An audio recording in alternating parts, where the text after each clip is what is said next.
أدري إني لو كتبت رثاك تدميني الحروف، تتعثر الكلمات تخجل كيف بترثي حبرها، وكيف بقدر أمسك أوراق الكتابة والكفوف، أرقه بدموع أحباب رحيل البدر عنها قد كسرها.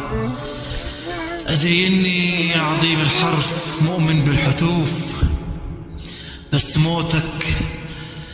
موتك هز أركان الحقيقة من قدمها لا نحرها.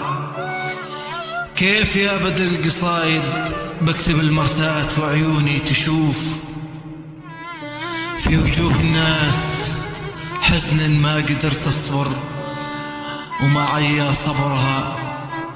أنت يا أبو الطهر يا الشهم الكريم ويا العطوف، يا عظيم عافها الدنيا نساها واحتقرها.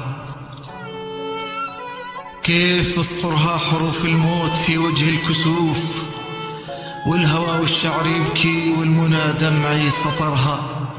يا رفيع القدر في الأقوال والشعر الذي فاق الوصوف، ما زرعته في سنين البوح شوف اليوم باتجني ثمرها.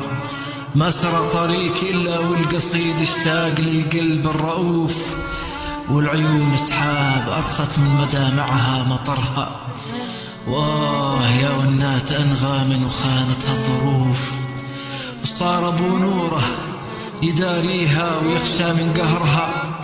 واه من جوف كساه الشوق في ليل شغوف، والسما غامت وتاهت في الأسى تبكي بدرها.